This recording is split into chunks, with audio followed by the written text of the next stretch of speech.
Motor വാഹന നിയമങ്ങൾ കാറ്റിൽ പറത്തി മന്ത്രിയുടെ പേഴ്സണൽ സ്റ്റാഫിന്റെയും MLAയുടെയും കാർ യാത്ര. കായിക വകുപ്പ് മന്ത്രി OJ ജനീഷിന്റെ പേഴ്സണൽ സ്റ്റാഫ് അംഗം ജെയ്സൺ ജെയിംസും കരുനാഗപ്പള്ളി MLA CR മഹേഷുമാണ് നിയമങ്ങൾ ലംഘിച്ച് കാർ യാത്ര നടത്തിയത്. യാത്രയുടെ ദൃശ്യങ്ങൾ സമൂഹ മാധ്യമങ്ങളിലും വ്യാപകമായി പ്രചരിക്കുകയാണ്.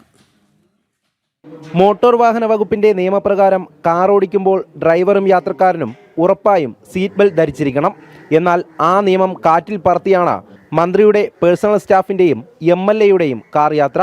മന്ത്രി OJ ജനീഷ് കുമാറിന്റെ പേഴ്സണൽ സ്റ്റാഫ് അംഗം Jaison James, Karunagappally MLA CR Mahesh എന്നിവരാണ് നിയമലംഘനം നടത്തിയത്.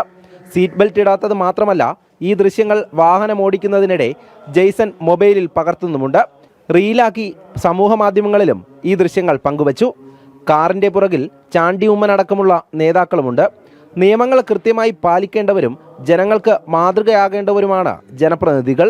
എന്നാൽ ഇവിടെ അവർ തന്നെ നിയമങ്ങൾക്ക് വില കൽപ്പിക്കുന്നില്ല. സാധാരണക്കാരെ ഓടിച്ചു പിടിച്ച് പിഴ ചുമത്തുന്ന മോട്ടോർ വാഹന വകുപ്പ് ഉന്നതരുടെ ചെയ്തികൾ കണ്ടില്ലെന്ന് നടിക്കുകയാണ്. ജനം, കൊല്ലം.